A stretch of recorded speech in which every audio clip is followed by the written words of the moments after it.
All right, let's call this meeting to order. Ms. Hatfield, can you call the roll, please? Mr. King?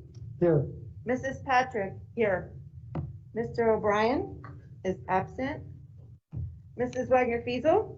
Here. And Dr. Weiss? Here. Let us all now stand and say the Pledge of Allegiance, please. I pledge allegiance to the flag of the United States of America and to the republic for which it stands, one nation, under God, indivisible, with liberty and justice for all.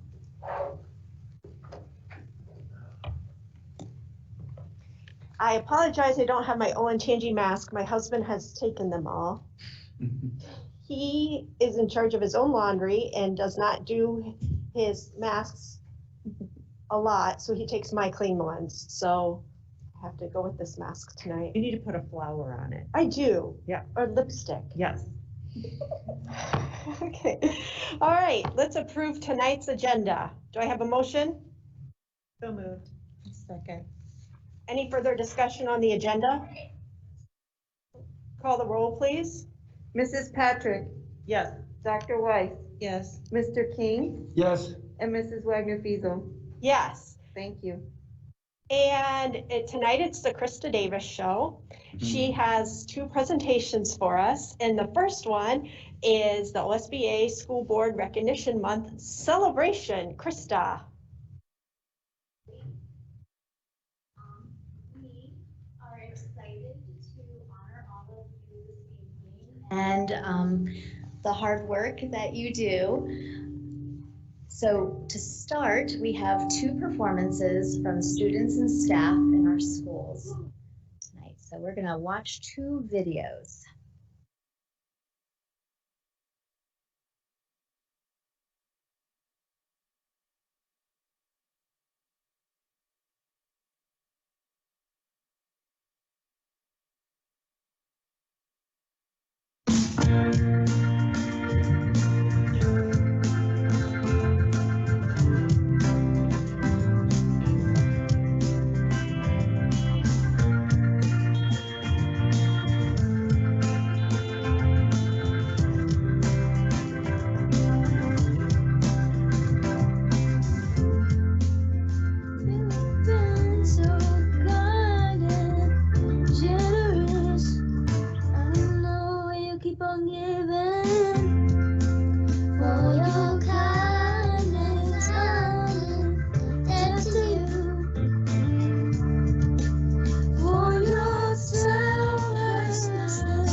Isn't that amazing?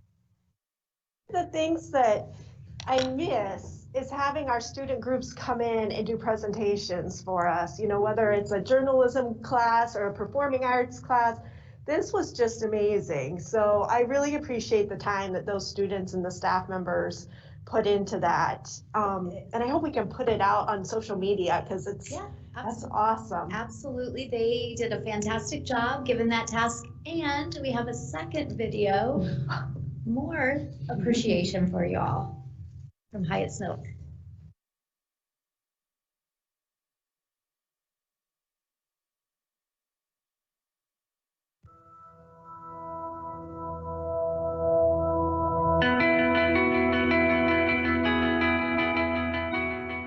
Thank you, Board of Education, for everything you do. Thank you, we appreciate it.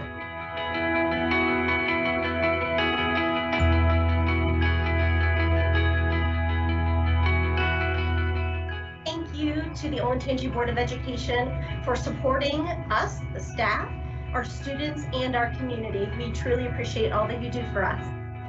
I just want to say thank you to the Board of Education.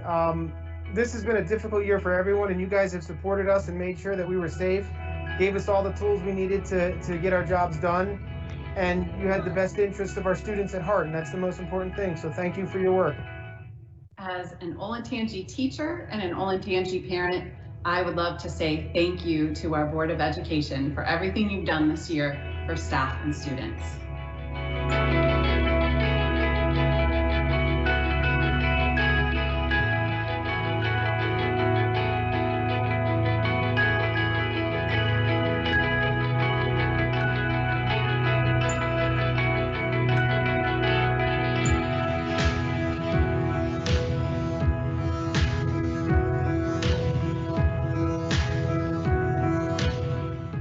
Thank you so much for your kindness, consideration, and dedication, especially this year during the pandemic. We appreciate you very much. Thank you so much for all you do to support your teachers.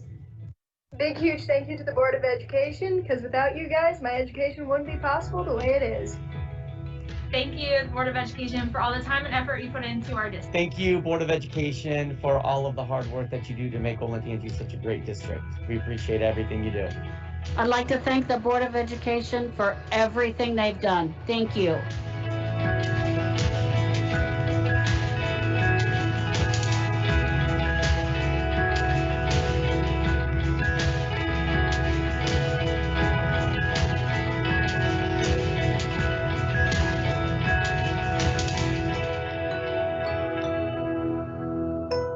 Thank you, Board of Education. Thank you so much.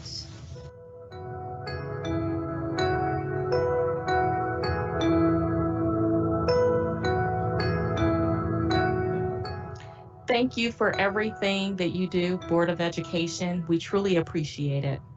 Thank you, Board of Education, for all your time, commitment, and hard work. We appreciate it. Thank you, Board of Education, for all you do for us. Thanks for everything you do. You guys are super supportive and it's awesome. Thank you to our wonderful Board of Education. Thank you, Olentangy School Board, for all you do.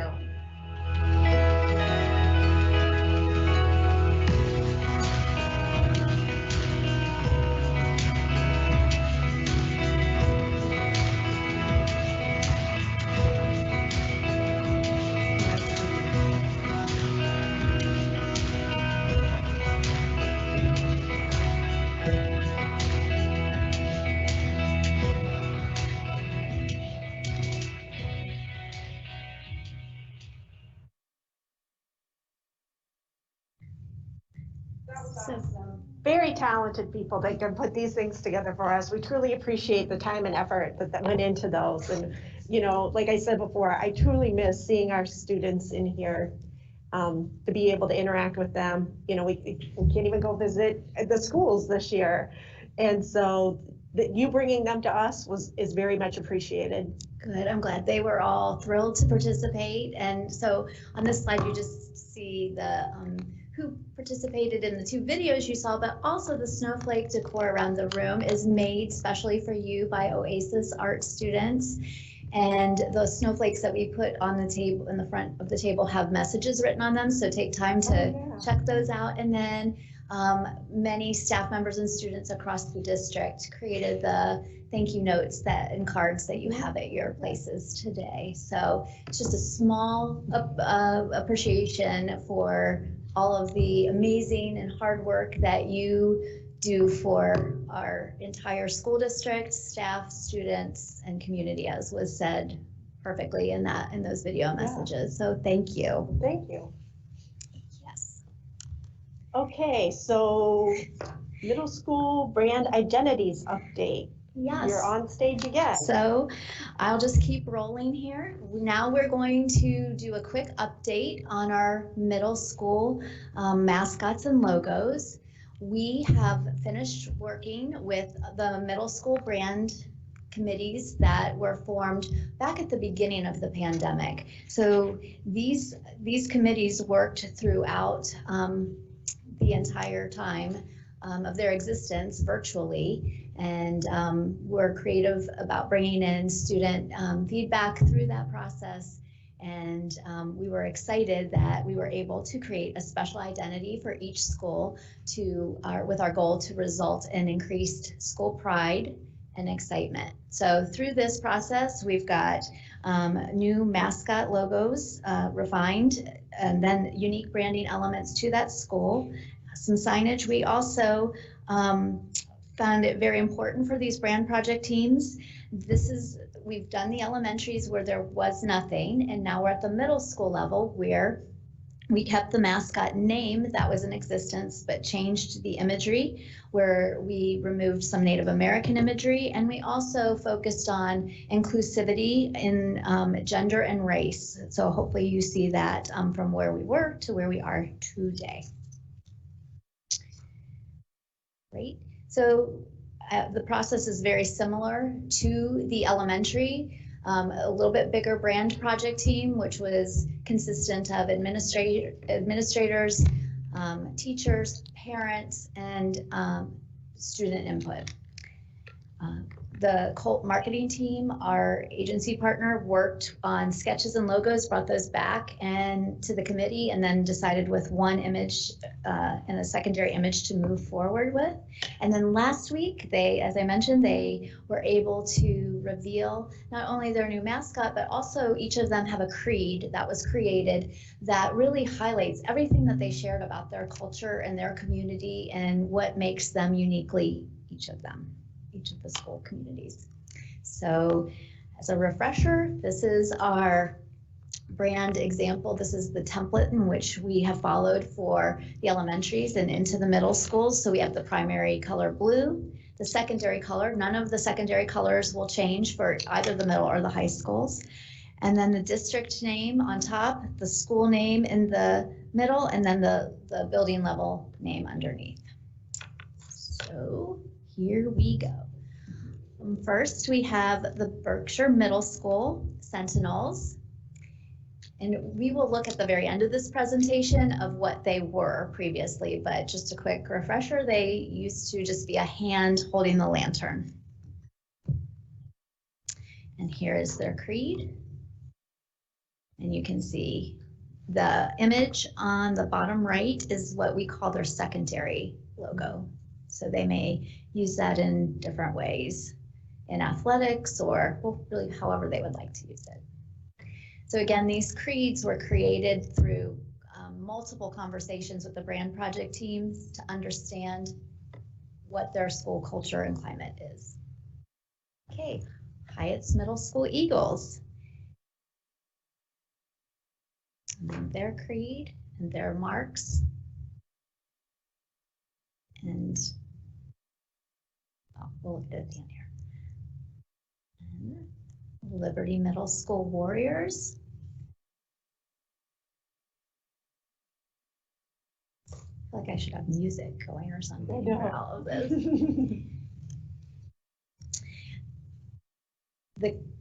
Each of these schools created videos that are on social media that are worth taking a look at because they incorporated the creeds in all of them. And then our Orange Middle School Trailblazers.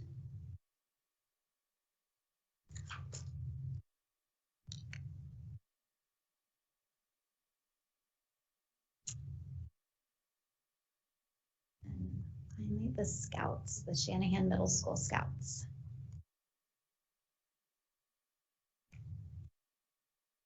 And this is where we were prior to the project. So you can see the difference between the past and the present. And so these are their new marks that they are super excited about, and super duper. Here are some images from their brand reveals last week. And again, like I said, definitely check out their social media accounts.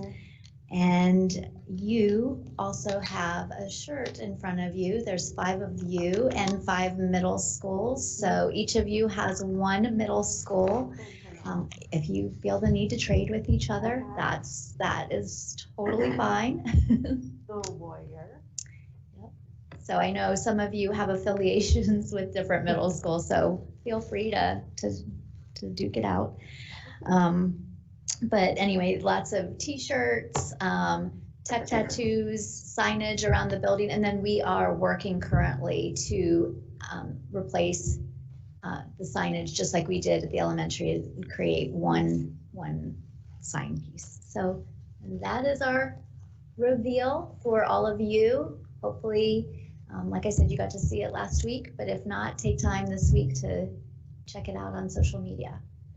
And just as a reminder for people, Krista, how long has the district been going through this whole process? I mean, I want to throw it out there. This was an idea of a board member years back. Roger Bart said, we need to trademark our images. Actually, it's Mr. O'Brien. Oh, Mr. O'Brien. Mr. Bart is like, yes. And because they were sick of seeing our products in stores, and then the school wasn't getting anything on it. Absolutely, yes. Great question. We put this in our strategic plan as a priority 3 years ago. And so we started 3 years ago with the district level brand identity, which we were able to finally roll out in early 2019. And then phase 2 of our brand project is each of our schools. And so we have done all the elementaries. We just finished the middle schools. We're currently meeting with the high schools, and we will start to meet with the elementary 16 group to have a mascot to unveil at the same time as the attendance boundaries. So we're excited about that. We've also created secondary or sub-brands for some of the events that we have. So if you're familiar with our One Community Conference, Teacher Think Tank, Teacher Academy, those all have brands that fit within our brand family. But to your point, we've also at the same time been working on a trademark and licensing program. And in December, you all approved our partnership with K-12 licensing, which will allow us to have a modest revenue stream, as well as have control of our marks out there. So there won't be distortion or misrepresentation, and it will help us strengthen our brand, which in turn creates a stronger presence, and then thus a better revenue stream. Yep. So, because when this started, we realized there were there's some entity that would not allow us trademark some of the things that we have because we were too similar to other trademarks. Yes, we have had some trademark infringements, as I've mentioned before, that we're working on cleaning up so that we can have our own unique brand to us and be able to license that. We would not be able to in at least 5 cases in our previous existing brands. Do we have any other questions for Krista? Very nicely done.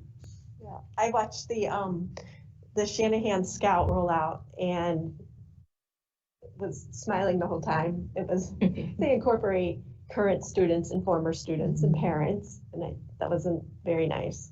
Yes, they already have their mascot. Do they all have their mascots?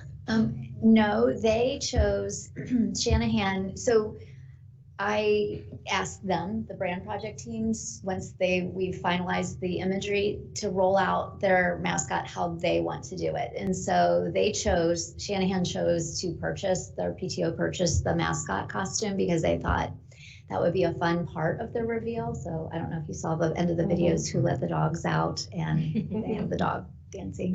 But I think some of them are definitely looking into different mascot costume options. Thank you. I also I noticed the new imagery on Community. Yes. I really liked it. Great. The way I don't know, they took ours and boosted it up. So the other events that the other programs or events that we have Think Tank, like I mentioned in Teacher Academy, are that, but in different colors, in our secondary colors. It's the first one I saw. It Yes. was nice. Thank you. It's been busy. All right.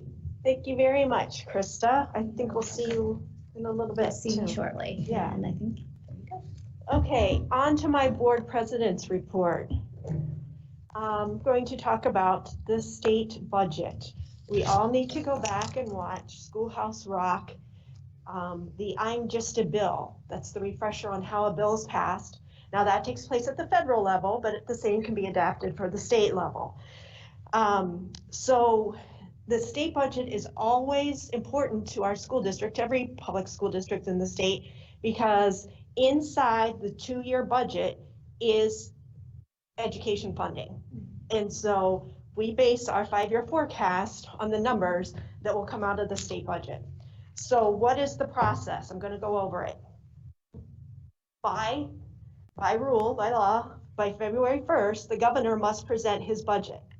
Well, it's now the 27th. We don't have a budget yet, so we're taking bets at my work. When are we going to see the budget? I said Friday afternoon, because things that you don't want to talk about, you always release on Friday afternoon. And then I have another coworker who's thinking it's going to be rolled out February 1st and a big to-do. So we'll see what happens. But February 1st, the governor presents his budget, and it's just a framework. It's not, whatever the governor presents is never what happens at the end. So once the governor presents his budget, it's then time for the House. The House takes the budget first, and they assign it to the House Finance Committee. And within the House Finance Committee, there are subcommittees, and they pick different pieces apart. So there's a House Finance Subcommittee on primary education. Primary education, that's the one that we're gonna pay attention to because that's us. And so they will meet. Now, what I don't know is if they will allow the public to come in like we have been able to in the past. But February through March, the subcommittee will have the bill. They will have hearings. Again, we don't know if they'll accept written testimony, in-person testimony, or testimony by Zoom. The rooms are really small, so I'm thinking they're gonna have to make adjustments due to COVID. But the subcommittee, their sole focus is going to look at primary education and how that funding will fit into the grandiose whole budget. Once the subcommittee puts their package together, and that will be, sometime in probably late February, early March, they will give it then to the full House Finance Committee. And the full House Finance Committee then can have more hearings on it if they want to, and then they will vote on it. And once the House Finance Committee votes on it, then it goes up to the full House. And then it'll be debated on the floor with all 99 members of the House. That will be sometime in April. In between there, they have a 2-week break for Easter. And so sometime in April, the House will vote on the budget and send it off to the Senate. In mid to late April, the Senate will receive the budget, and it will start all over again in the Senate Finance Committee. Now, the Senate Finance Committee, they only work as one committee because there's fewer members of the Senate. So but they can have testimony, again, pick it apart. And usually what happens is whatever the House did, they can either change it or scrap it and say, we're just gonna start over. So you never know what's gonna happen. But once the Senate Finance Committee votes on it, they vote on it, send it to the full Senate. That'll be sometime around the middle of June. And then the full Senate will vote on it. If the Senate's version and the House's version, if they're not the same, which they usually aren't, they then convene a conference committee. And that's usually around the end of June, because July 1st, the state has to have a budget in place. Now that didn't happen 2 years ago, and I won't get into all all of that, but usually by July 1st, we have a budget and we know what state funding is going to look like for us.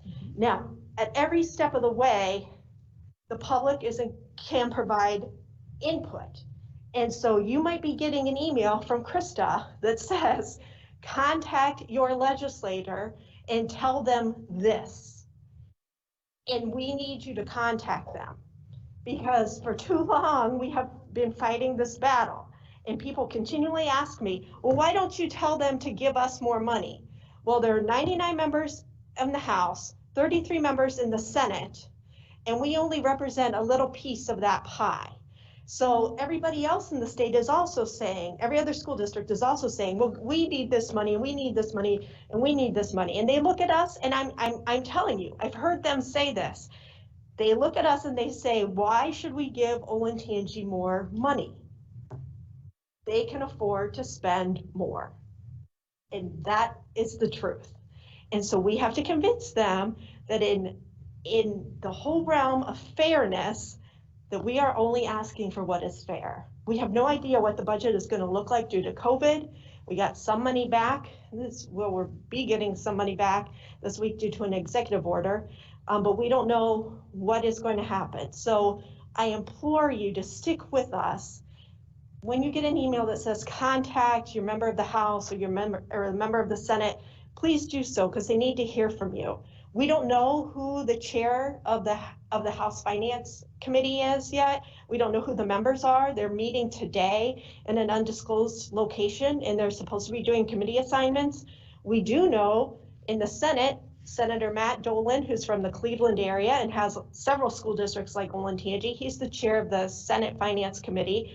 And Andy Brenner, our own senator, is on that committee. So we'll be bending their ear. I know I sound like a broken record when I tell people we have to advocate for Olentangy to get additional funding. But the fact of the matter is, we continue to get less funding from the state than the average school district and less money from the state than the private schools. And that has got to change. So there's my board president's report. That's what my main focus is going to be on for the next several months. And I'm sorry that I sound like a broken record, but since 1997, nothing has changed. Mr. Rafe, give us your superintendent's report. Well, thank you for that, Mrs. Fiesel. I think when Mrs. Davis gets up here and she talks about does the public participation, you're going to hear a lot of different opinions.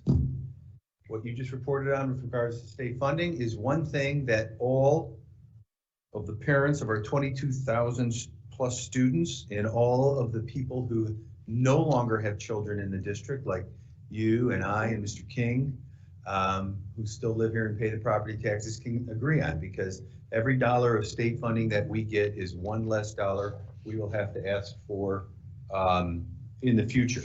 So, nice report. So here we go, living the mission. We, as you know, our One Community Conference has changed significantly this year, and our equity and inclusion team kicked it off with our soon-to-be first annual, or our first soon-to-be annual Martin Luther King Day of Service, and it was an incredible success. You see there 11,787 kids snack kits, 190 natural hair care kits, 541 diapers and wipes. And I'm talking about diapers, I'm talking about cases of diapers and wipes, and twin bedding sets, pillows, clothing items, and then 1,280 cheer cards for our Mount Carmel frontline healthcare workers. This entire room was filled to the ceiling with all of these donations, and virtually Choices and LSS Choices and the Delaware County Diaper Bank, the Turning Point, all of those places said those were the largest one-time donations they have ever seen. And I'm really proud of the work of the Equity and Inclusion team and highlighting Dr. King and his service. And I think it was just such a natural fit as part of our One Community Conference kickoff to do this event, and it was a huge success, and I'm so proud and thankful for our community for how they stepped up and kicked off our One Community Conference with a great event. So congratulations to all involved. So here we have our Parent Academy we are launching, which is a partnership between our schools where parents are invited to join our community of learners. And the goal is to provide learning opportunities for parents to better understand ways to support your students' academic success and personal well-being. So our first event here is January 28th, coming up tomorrow, 6:30. You see there, it's a parent information series on executive functioning. Ooh, I see you writing that down, Mrs. Patrick. I know what executive. I know you do. I know you do very well. But I might not remember if I don't write it down. Right. So it's a virtual event, and I can again see this growing. So again, I'm really proud to bring this partnership to our parents and our community. Oh, redistricting committee. I'm very, very thankful for our 14 community members who are on the redistricting committee, and Mrs. Davis and Mr. Wright and Mrs. Davis are helping to lead those committee meetings. Dr. Fetty and Mr. Meyer are participating. And of course, our consultants, Scott Leopold and Karen Daniel Hamburg. We are working towards an announcement March 26th. I thought it was really important to include this in my update because this is big. And even though it's just, and again, we've gone through different phases in redistricting, and you know, Miss, I see you shaking your head, Mrs. Fees, I'm nodding your head because you've gotten your first involvement in the district was on a redistricting committee. But you know, when we go back to the early days and we opened, you know, we went and opened our first elementary school. Drawing that line was easy. It was one line. And then we opened a second elementary school, and then it was basically 2 lines, and then a third elementary school, or even when we went so far as to open that second high school for the first time, that was easy because it was drawn one line. We drew a line right down 23. Everybody west of 23 went to Liberty, everybody east of 23 went to Olentangy. And then when we drew the lines for Orange, it was easy because we just moved the line to the river, and North Road or Orange Road, you know, became the southern boundary. And it really, in terms of what we've experienced in the last few rounds. And then we had a period where people didn't pay attention. People didn't pay attention to redistricting for a while because there was a good lag between when we opened Heritage, and then we had to do a little bit of redistricting to balance out some enrollment. And then we did a big one for Berlin. But you know, this elementary school we're opening, we haven't opened an elementary school since Heritage, which is 10 years, 11 years. Wow. And my fear is the community's not paying attention to redistricting. Because, and I really thought, mistakenly, I've been up here like virtually all year just publicly admitting so many things I don't know what to do with, or mistakes or things that are just so difficult. But I really thought this one was going to be easy. We picked a location for the 16th elementary school that put it into the heart of our growth, with Cheshire and Arrowhead and Heritage overflowing to 800 students in 2 years. And I really thought it was going to be easy to do this redistricting, and I was wrong. This committee is doing great work. They're looking at a lot of things. You know, as always with every redistricting, we can do a minimalist approach and just fill the school, but we can also look at balancing, long-term balancing enrollment. You know, we're looking at a lot of different, existing neighborhoods that have been at the same school for 10 years, possibly moving.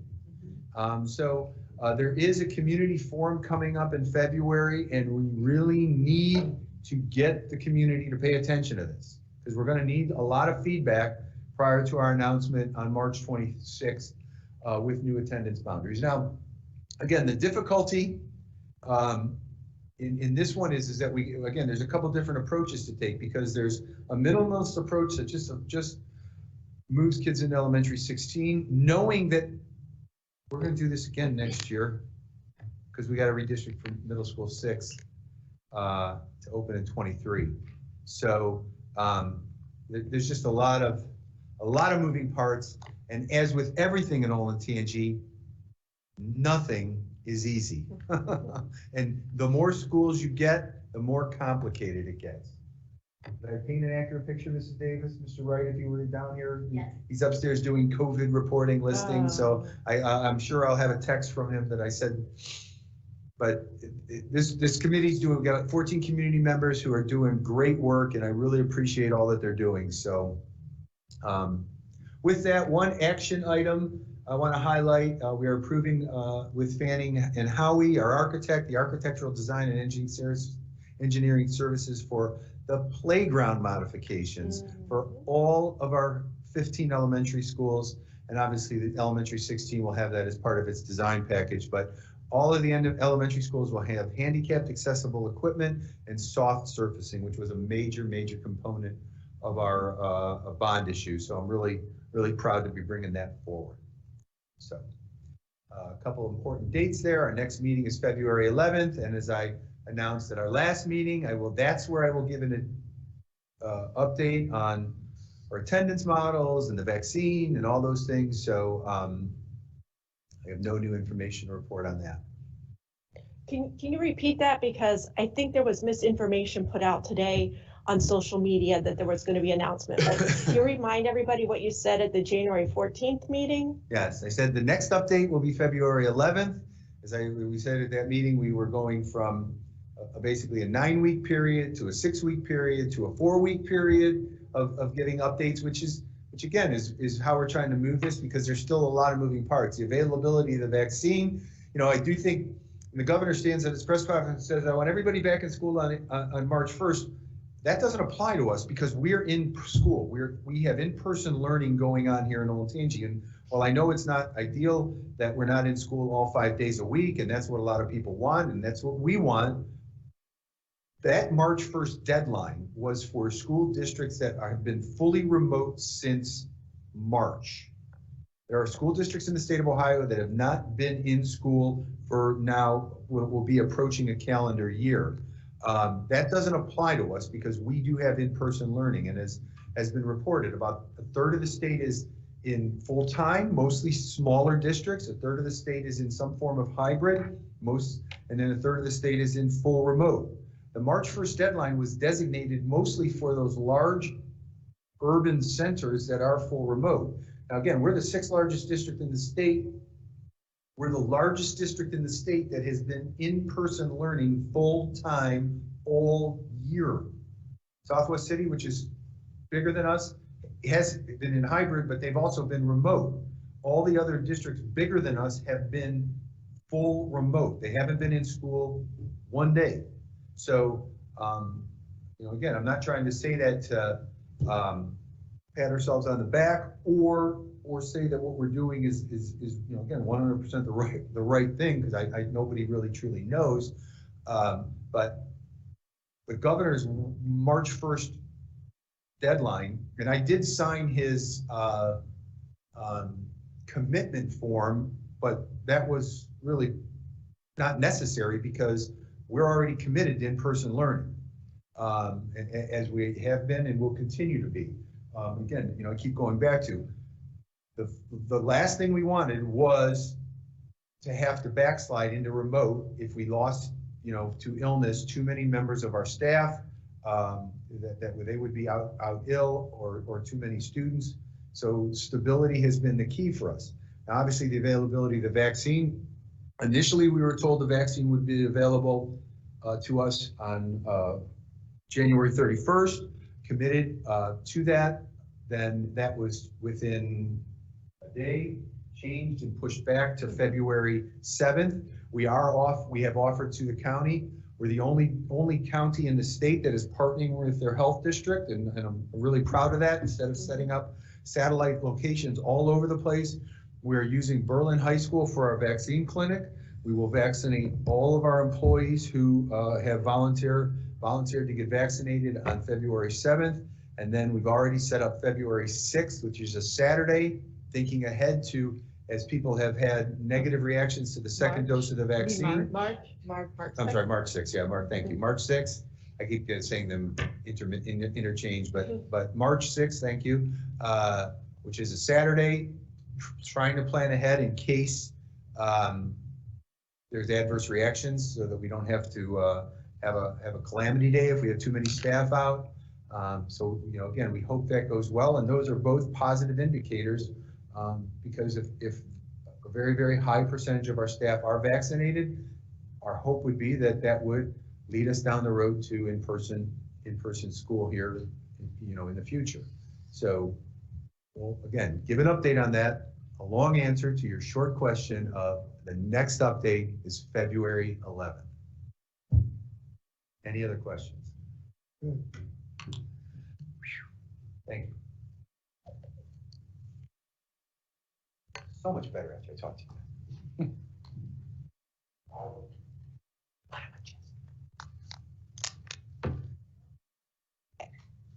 You zoned out? Yeah.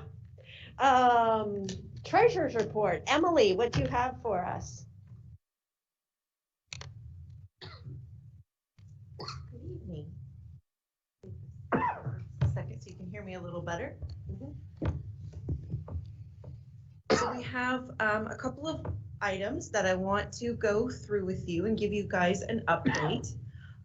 Two of which are in conjunction with some of the information that Mrs. Fiesel gave us in regards to funding. The first that we'll touch upon tonight is the ESSER 2 funds. There is a second round of federal funding that is for the elementary and secondary education. Forgive me, I don't remember the full acronym for ESSER, but it's there for COVID-related expenditures.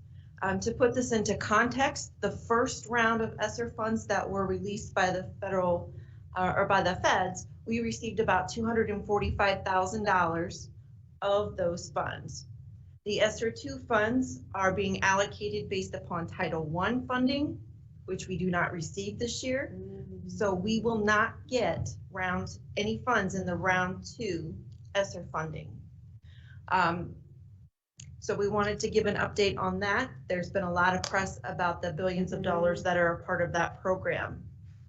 Now, what I've come to learn in addition to that is that doesn't mean that we are not eligible to have a state allocation of their funding, but that's yet to be determined. The state hasn't gone through that process of looking at how they want to allocate their specific portion of those federal funds.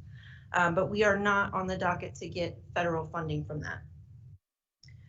Next, we have the governor's executive order of 2021-01D. I put that notification or that exact language up there to let the community know what that executive order is labeled as. So if you're looking for resource materials, you know what to look for. But in that executive order, the governor has restructured where they would allocate returning funding for fiscal year 21. It gets really complicated, so hang in there with me. You may remember from the 5-year forecast, we talked about House Bill 164 and Section 19. That was the legislative action that the governor took to return fiscal year 20 and some of 21 funding, or 21 funding to 2020 ending funding. It shows up in our bi-monthly foundation funding as an adjustment of $2 million for the year. With the governor's executive order, they have changed how that flows through our financial reporting. It's no longer in our monthly or bi-monthly foundation funding. It's moved back to the SFPR, which is what most folks can find easily on the Ohio Department of Education's website. And it's moved back to line A. So when you're looking at our overall state funding, it's taking line A, that top number, from $9.3 million up to $11.8 million. So by removing House Bill 164, having that expiration come to pass, and then increasing our line A basic foundation funding, we're gaining about $500,000 to fiscal year 21 for the remainder of the year. So it looks like a lot of moving parts. It might be hard to follow We're expecting those changes in our financial reports to post in February. So you'll start to see how that flows through our funding reports from the state at that time. But we're still behind what we were supposed to be getting from the biennial budget. Oh, absolutely. So I don't want people to think that there's this windfall. No, and it's not you're absolutely right. It is not a complete replacement of what was cut when the pandemic first hit. What we're seeing is they're trying to release stages as they can. We know that state revenues are above projections at this time, but that executive order also included budgetary cuts for other departments and areas within the state. So the governor is moving funds, so to speak, or moving appropriation allocations around to try to help school districts. But there's been no complete replacement of what was originally included in this biennium budget. To Mrs. Fiesel's point, we will be in a new biennium budget for the May forecast that will start to include this new update into or later, now I wouldn't say post-pandemic, but later through the pandemic, a year into the pandemic. So we will try to incorporate the information that we receive about the budget into that forecast as best we can with the information that we have when we're ready to produce that and have that approved and submitted to the Ohio Department of Education. So more to come. We'll continue to give updates as the information is available. For action items, we have quite a few on the agenda this evening. We have our November and December board financials, our monthly financials, our amended appropriations and board meeting minutes from November and December meetings, and then of course our donations. Let me start with the November financials and give you just a brief summary of where we are with that. The November financials are the first monthly financials that are reconciled to the fall forecast. And so you'll notice that the variances are very small, if any at all, because we are updating that to the 5-year forecast and moving forward in our expectations through the May forecast. We spent approximately $210,000 of the $245,000 ESSER funds that we received at the beginning of the pandemic. But otherwise moving right along with the November financials.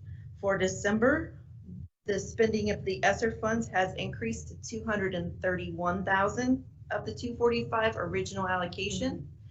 So we are nearly completely have spent all of the CARES Act funding, whether that's the ESSER funds or the coronavirus relief funds.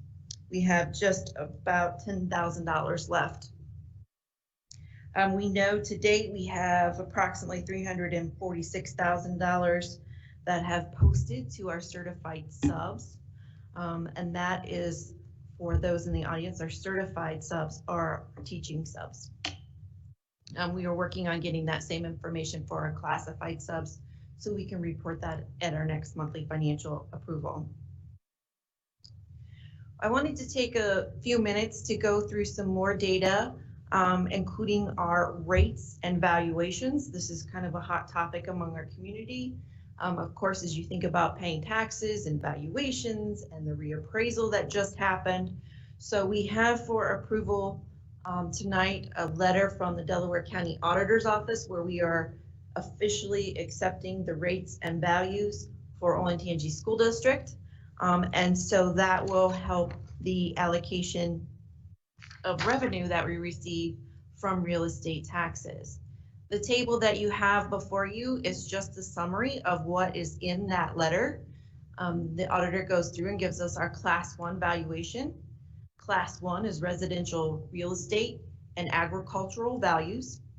Class 2 valuation is our industrial or commercial property. You can see in our district there is quite a significant difference between those two sections, and that's why we continue to talk about having more commercial growth within our community to help offset those values and take some of that burden off of our residents. And then of course, public utility personal property. That's very intuitive to what that property relates to. Think all of our utility companies, water, gas, sewer, electric. And then of course the total valuation. Then underneath is our estimated revenue and total voted millage. So the 92.2 is the total gross taxable rate. We discussed this at our previous meeting and talked about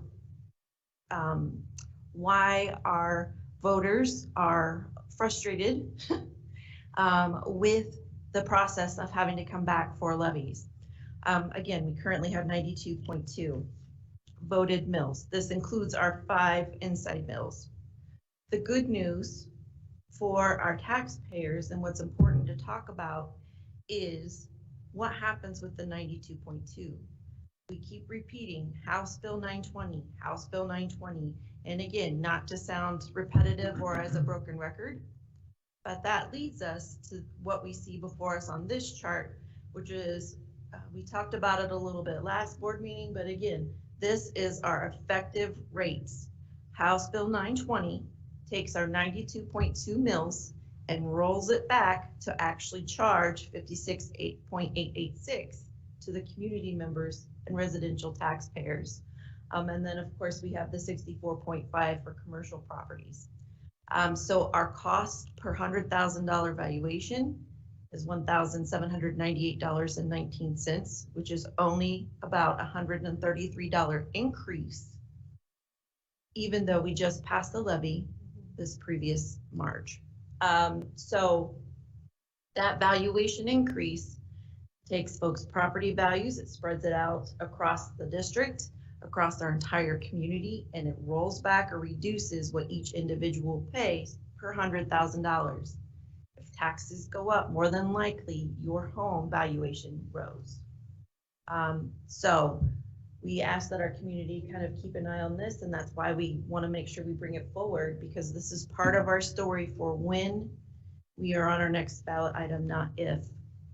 We are a locally funded district, and only 5% of our revenue is coming from the state. So we want to continue to talk about these pieces and make sure that we continue to educate our community on the items. Just want to point out on this slide, if you go back to 2016, we're actually paying less per $100,000 in school taxes than we were paying in 2016. Correct. And that's because of that rollback. Correct. And so at that time, the valuation change didn't adjust it that much. You're absolutely right. So you'll see from 2015, it goes from 1,600 to 1,800. Again, in 2016 was our previous levy that was passed. That's why there's an increase there. And look immediately at 2017 where it rolls back to just a little over $1,600 because our valuations continue to grow and accumulate in the area. So with that, I'll take any questions you might have. Any questions from Ms. Hatfield? No, Thank you. Thank you. All right, public participation. Oh, Mrs. Hatfield, when you get in your seat, can you read us the rules for public participation? Absolutely. So per board policy 169.1, public participation must be recognized. For the record, we read the announcement of their name, address, group affiliation if appropriate. Each statement made by the participant will be limited to 5-minute duration, and we typically allow for half an hour in total for the meeting. So with that, I will turn it over to Mrs. Davis. Yep, I just want to inject one thing. Yes. I can't remember what board meeting it was, maybe August. We had a lot of submitted public participation. I would like to, I think we need to discuss how we're going to do public participation now going forward, knowing that we have to keep socially distanced, but we might be able to come up with a better way to do this in the future, keeping our COVID protocols. So we might have something different forthcoming at a future meeting, but also realizing, and I'm going to just throw this out there, if we don't, Ms. Davis has told us we have How many?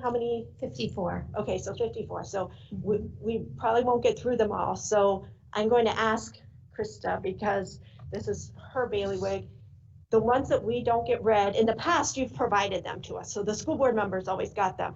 Is there a way that we can make them public and put them with the board, like where we have the agenda and we have the exhibits and we have a board recap? Can we put them on the website under the board material so that people can see these too in case we don't get through them all? Yes, absolutely. We will include them where the agenda and exhibits are for board meetings moving forward. Yeah, just for transparency, and we will work on improving this. So, okay, I just wanted to, if everybody is okay with putting them on the website so that they can be read. We usually get them, but nobody else does. So Great.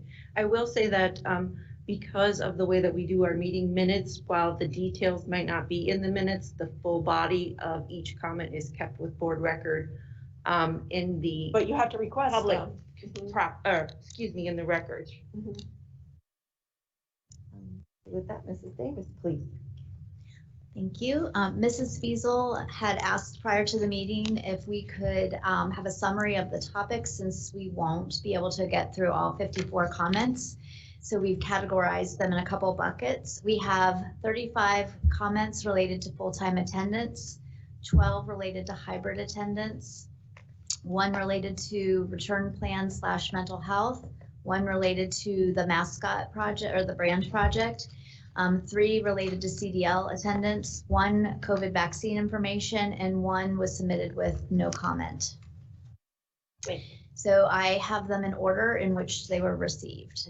So the first one is from Heather Wiedenhammer, 5410 Grand Oak Boulevard, Galena, Ohio. How many of you, including teachers, have gone out to eat, had people over, went on vacations and trips, attended some type of sports event? If you can all answer no, then keep the school in hybrid. But I'm sure there are a lot of yeses, we've done these things. Then send them back. The exposure is not at school, it is outside of it or at an unmasked sports practice. Get over the 6 feet apart for the students, just not feasible for going forward. I know teachers went vaccinated and some will be soon because of age, but this should not be the reason to keep these kids from getting back to full time. The teachers and staff are already being exposed to the students every day. You all need to consider that and vote for them to return full-time February 1st. Waiting for the quarter to end is not good. Also allow students to do distance learning if families feel more comfortable. Thanks, a mom of 2 4th graders and a high school senior. Next, Chris Roach, 437 Red Stag Road, Delaware. I'm begging you to go back to 5 days of in-school learning. My sophomore hasn't been inside the high school since October due to extreme anxiety and depression. She is in counseling and had to be taken to Children's Behavioral Health for critical care services. My freshman, who is a scholar athlete and never gets less than an A and plays on school and travel softball teams, suddenly has 3 Fs and no desire to do any school work or practice softball. She doesn't even see her friends. It's heartbreaking. She is starting counseling this week. These kids need structure and normalcy. We are strongly considering moving to a private school or another district if things don't change. Please, our kids need you to be strong for them and go back to normal. Thank you. Lisa Ballack, 5223 Somerset Avenue, Westerville. Please send our kids back to school full-time 5 days a week. My 3 kids are hurting physically and emotionally. All of them are hybrid. We have not caught COVID, but willing to take the risk. My senior will never have a true high school experience. My sophomore's falling behind in his studies, and my 7th grader is suffering emotionally by not learning how to socialize with others. We need to go back. Please follow Dublin, Big Walnut, and all of the private schools in Columbus to get us back. Kim Massengill Bernardin, 5750 Burnett Drive North, Galena. With the vaccine shortage and the new, more contagious version of COVID-19 spreading, I think it's a mistake to eliminate the current hybrid plan for students in the 4th quarter. The dangers of COVID-19 are not over, and I believe it's important to keep our kids and teachers safe until we know what happens with the new strains and vaccine availability effectiveness with the new strains. Please keep the current hybrid plan until the end of the year. Thank you. Lisa Dempsey, 358 Abbotsbury Drive, Westerville, Ohio. Please go back to school 5 days a week. The kids need this not just for learning, but also for their mental health. Kelly Shore, 5815 Crystal Court, Westerville. I 1000% support my child and all children going back to full-time school as soon as possible. Mental well-being had deteriorated and grades are low. He shouldn't be teaching himself AP classes. Jennifer Morgan, 3003 Breezewood Lane, Galena. We need the kids back in school full-time. Other schools have been full-time with no issues. If Olentangy continues hybrid, my family will have no choice but to leave Olentangy schools and go to private schools. Angie Senior, 7744 Pine Hill Road, Lewis Center. There are many concerns about Olentangy going back to school 5 days a week, beginning with our schools that are already over capacity, such as Orange High School. If students were to attend 5 days a week, classes there would be no social distancing, which is still suggested by the CDC. Franklin County, literally our neighbor, still has a stay-at-home order. Staff members getting vaccinated for themselves is wonderful, but that does not protect the students. And yes, COVID passes through the younger population as well. Orange High School is still sending out numerous positive or quarantining emails weekly. I do not understand why vaccines are still very hard to get a hold of, and the majority of the population still has to wait for theirs, how Olentangy sees going back as a viable option with how big our district is. Not to mention the mental health aspect of many of the students. There are many that while would benefit from being back in 5 days a week, but there are many that have serious mental issues now from this pandemic. And if you talk to any doctors, ours included, they have stated that it could be upwards of several years before our preteens and teens recover from this. Olentangy needs to release a plan that will actually be followed, and there will be consequences when it is not, stating how they plan to continue social distancing students and what they plan on doing to help the students that need more support mentally due to this pandemic. Nicole Moyer, 1522 Dale Ford Road, Delaware, Ohio. 100% desire to have 5 full day in-person school with masking. Maria Hughes, 1352 Sunflower Street. I believe we should stay on course with the hybrid models. As someone who is immune compromised, I am concerned combining everyone without more vaccines and better contact tracing would be a mistake. I receive emails daily about COVID concerns at the school, and even some to say we've been exposed, but nothing ever gets followed up and no more info or concern is given past an email. I'm not wanting to have my kids exposed to the others daily and the schools not take quarantine and positive cases more seriously. If we could go 2 weeks without a notification of an exposure, great, consider it. But I'm getting these daily between my high school student and my middle school student, so I don't see where much has changed since the beginning of the school year. Our concern is what that does for our family with 2 high-risk people living with us. Please keep this consistent through the end of the year and start fresh in the fall. Even my high schooler who goes to college is fully online there. That says something. Please don't disrupt more of our schedules by changing what we are finally successfully in and have been able to maintain some source of less exposure and do school. Andrew Kelter, 6941 St. Nenans Street, Lewis Center. I am advocating for a return to full-time school. Although my kids are doing okay with hybrid, I do not believe they are getting the full value of their education. I fear things such as college entrance exams will suffer, and many students are really struggling. If Olentangy truly believes in maximum learning for every student, please get the kids back in the classroom. Eileen Wagner, 747 Tree Bend Drive, Westerville. I would like to urge the board not to move away from the hybrid model for in-person students this year unless there is a dramatic change in the pandemic that brings the numbers below the levels we are seeing when school began. I'm happy to see that with the proper precautions, the CDC thinks school can be managed safely. The numbers of students in our classrooms and hallways and buses at full capacity would not meet the safety recommendations. Additionally, parents who are comfortable with the risks at the hybrid level have had no opportunity to shift to CDL and are depending on all of you to make the safe choice for our community. Additionally, I'd like to urge you to continue to offer CDL as long as the pandemic continues, particularly when students cannot be vaccinated. CDL offers some of us the best opportunity to maintain some social and academic connections for our children while keeping the immunocompromised around us safer. Thank you for your attention and hard work during this difficult time. Stephanie Wilson, 8309 Trail Lake Drive, Powell, Ohio. Concerned about returning full-time as there is not enough vaccine for all teachers. You cannot keep 6 feet distance with the full-time model. Kids can get very sick, and there has not been adequate contact tracing when there is a case at school. Parents under the hybrid model do not have a choice to do CDL if we are not comfortable with full-time. Susan Gershman, 239 Meadowview Drive, Powell. The Olentangy schools currently decide mode of delivery based on the level of public emergency, yellow, orange, red, purple. This strategy prioritizes the safety of teachers, students, and families. The decision whether or not to adopt full-time in-person instruction for the last quarter of school should also be based on the public level of emergency for the same reason that we are currently doing so. 1, based on the data that we have available, it looks like most cases of COVID-19 in Ohio are not spread through schools.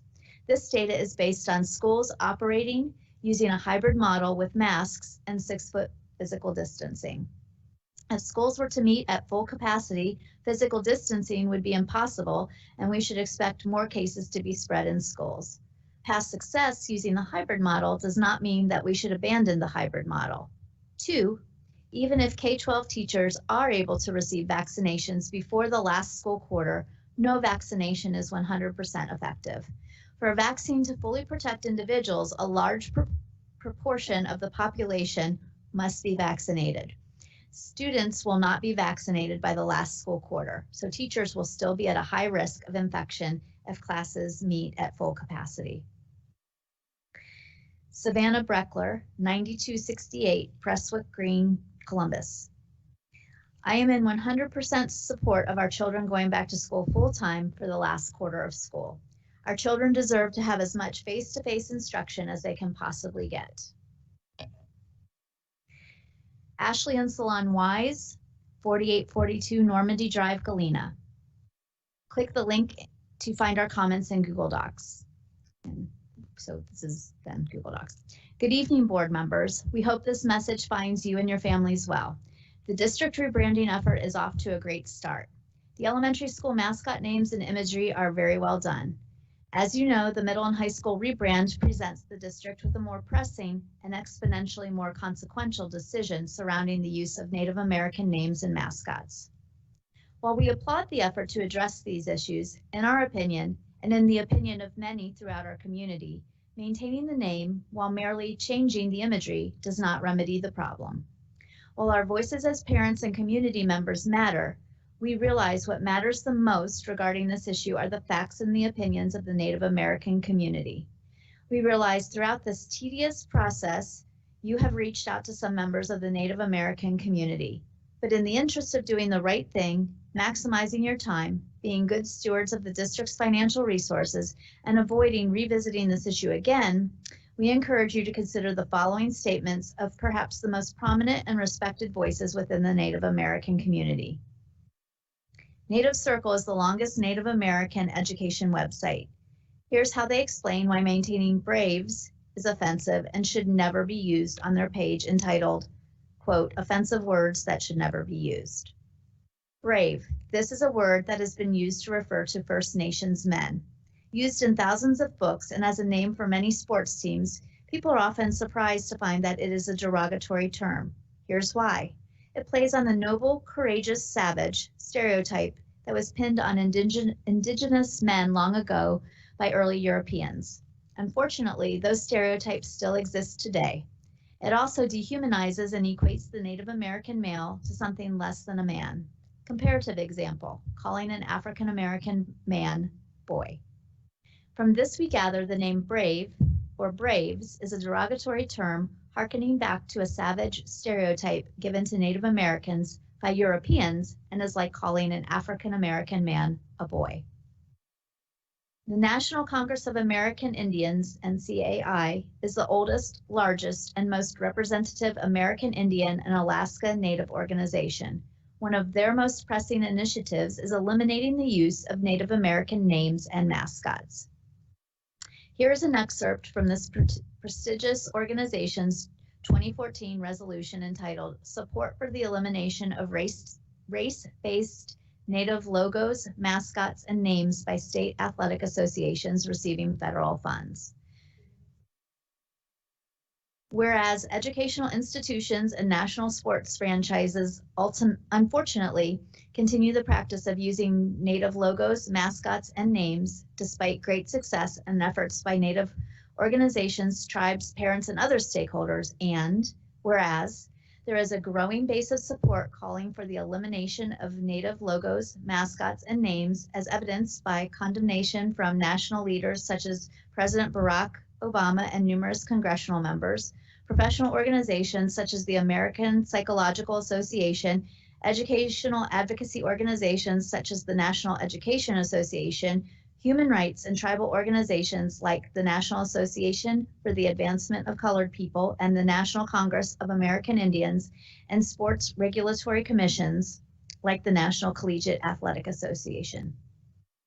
Now, therefore, be it resolved that NCAI calls upon the Secretary of the Department of Education to immediately eliminate race-based Native logos, mascots, and names from state educational institutions across the United States, especially those receiving federal funds, and be it further resolved that NCAI does hereby call for educational institutions and national sports franchises to cease their use of such race-based Native logos, mascots, and names in the effort to remove these stereotypes and raise the self-esteem of Native students so they have the same opportunity as their non-Native peers to achieve academically without discrimination.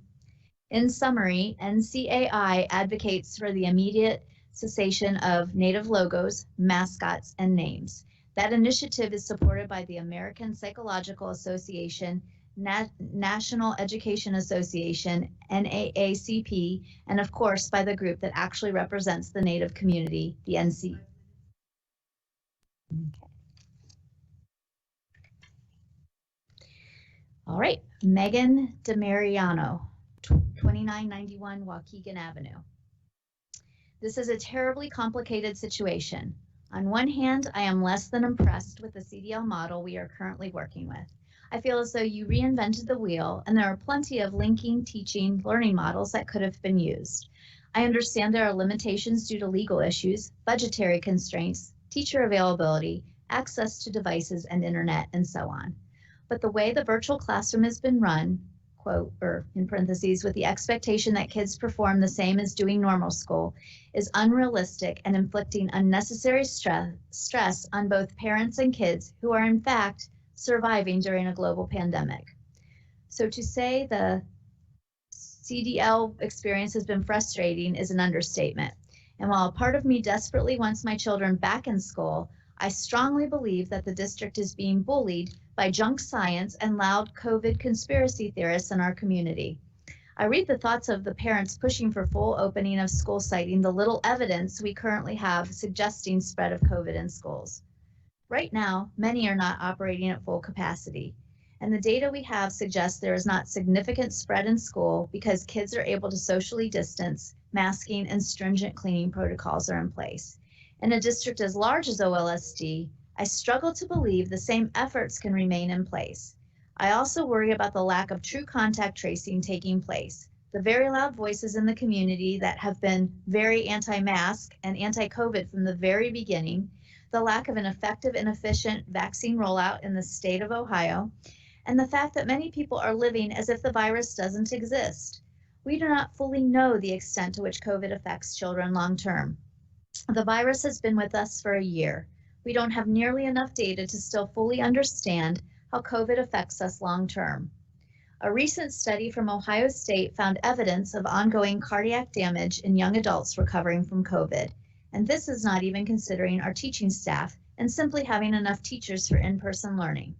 While I recognize the school board is being placed in an absolutely impossible position, I want to make sure that your decision is being made based on science and not loud voices pushing for a premature opening of school full-time.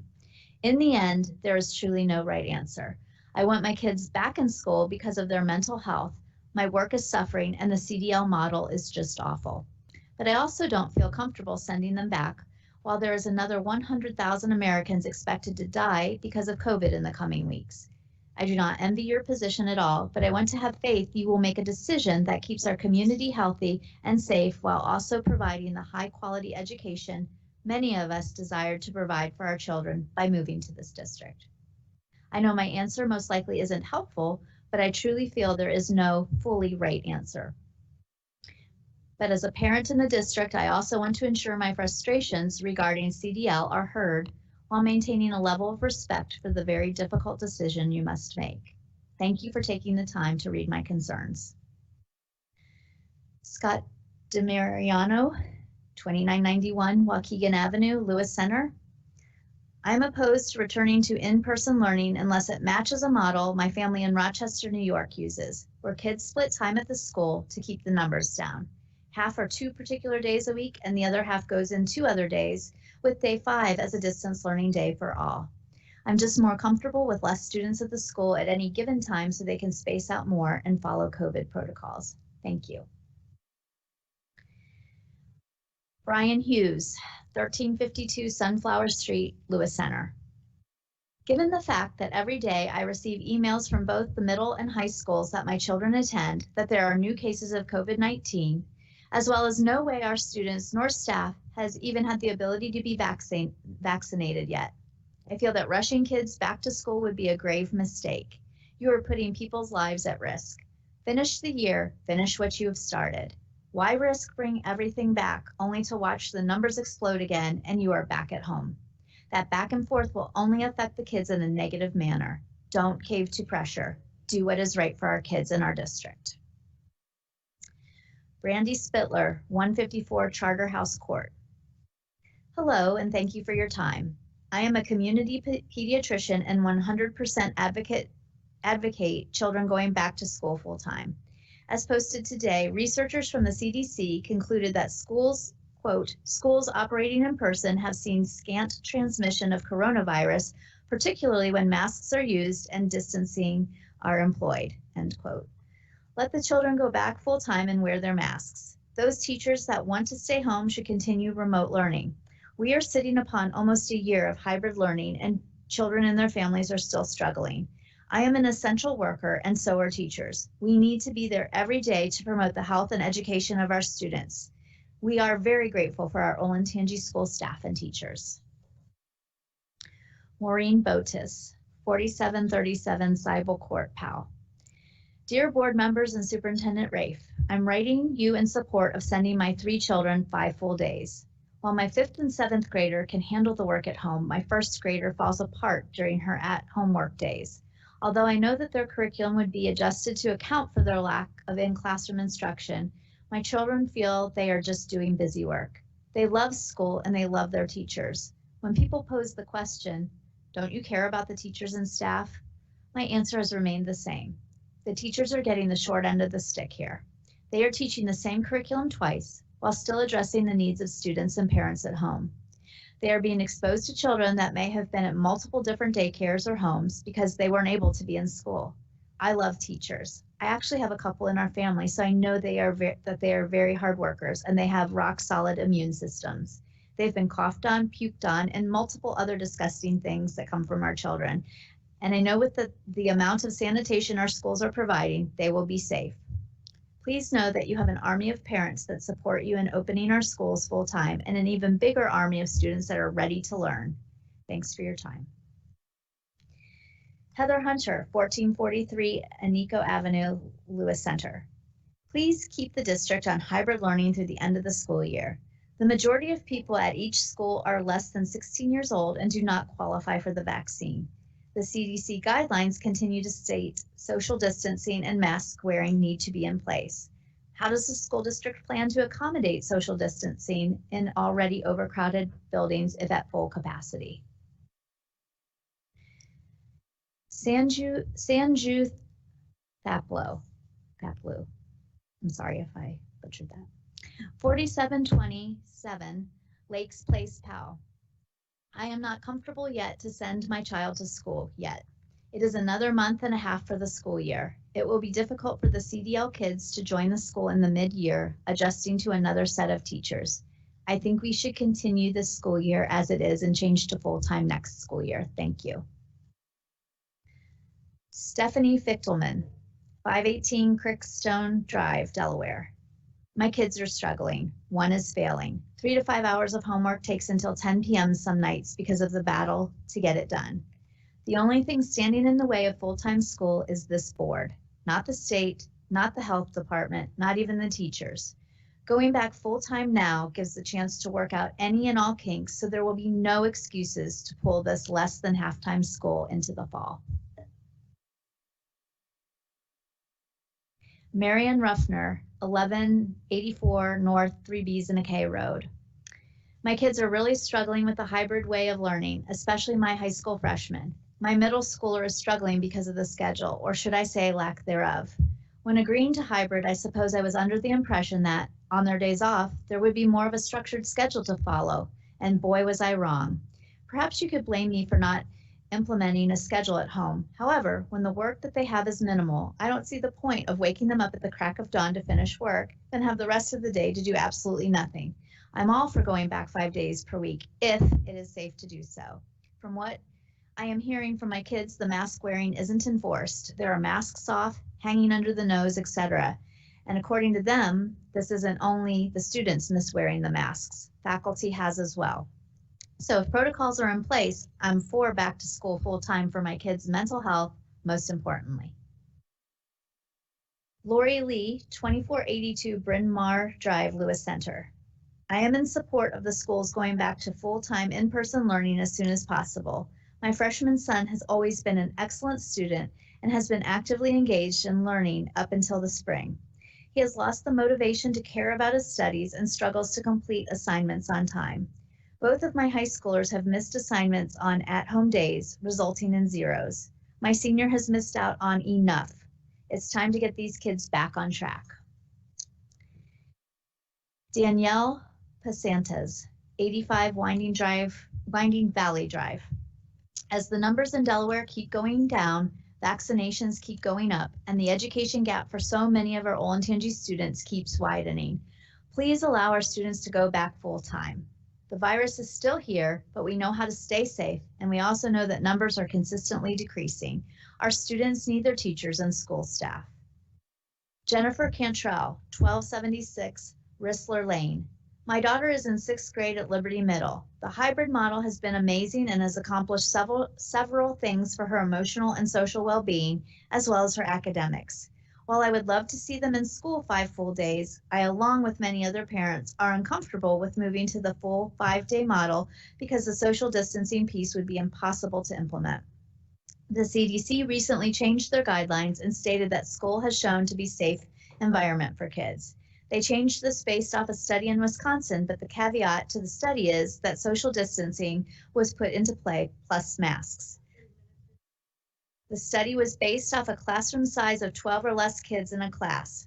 Therefore, unless there is a way to have all of our kids in full-time with 12 or less students, I find the study only concluding that the hybrid model is the safest option.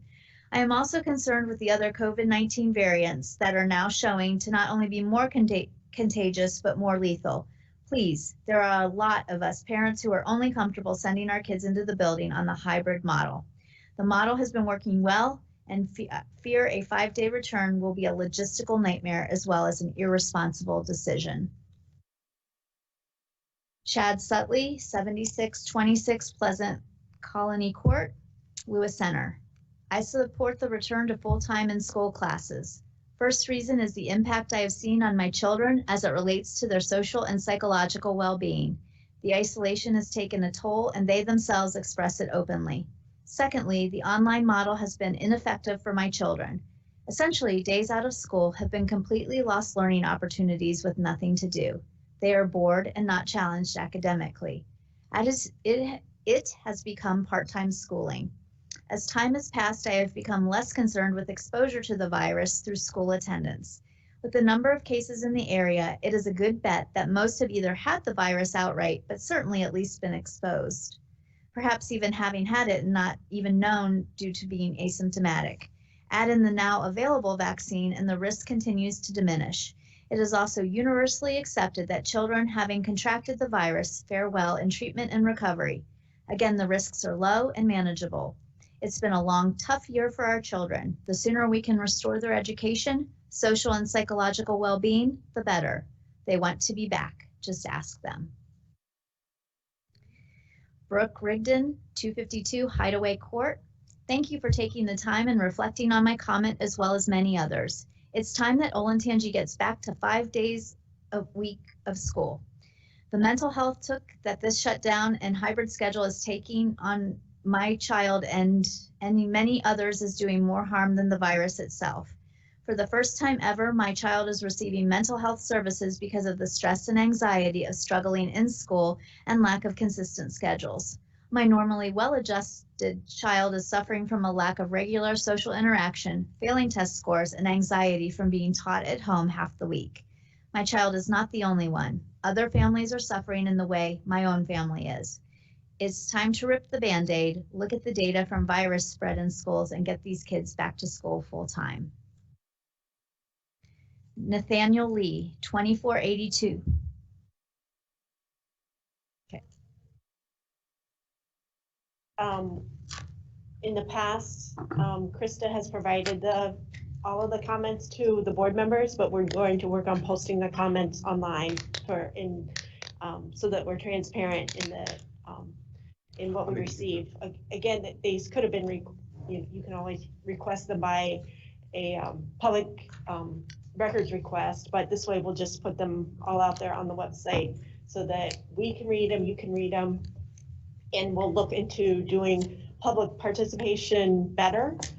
See if there's a better way to do that without jeopardizing the COVID rules that we have to abide by. But just some clarifying comments to summarize what was said at this board meeting. February 11th is the announcement for the plan going forward. There is no more space in the CDL program. And if you're in the CDL program, and we would go back to 5 days a week, you get to stay in the CDL program. You don't have to come back. And vaccines for our staff members who want them start February 7th, and the second vaccine is March 6th at Berlin High School.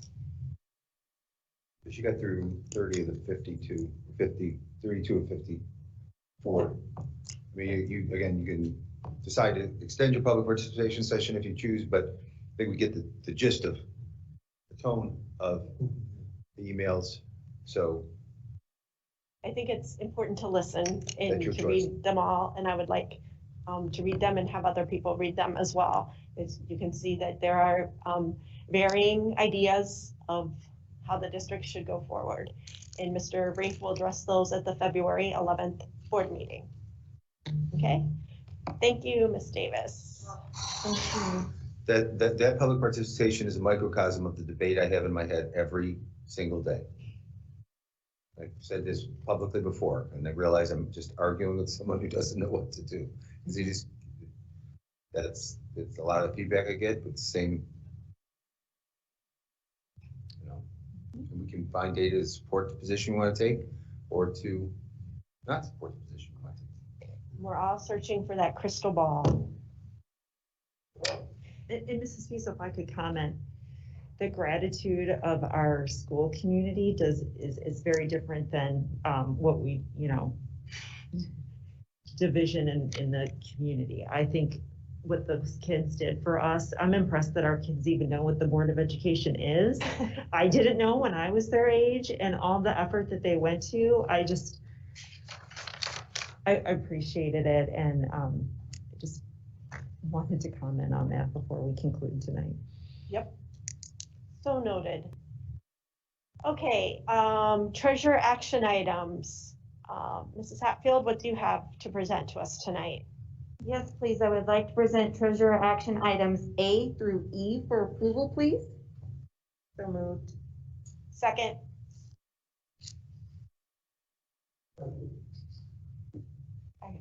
Ready for a roll?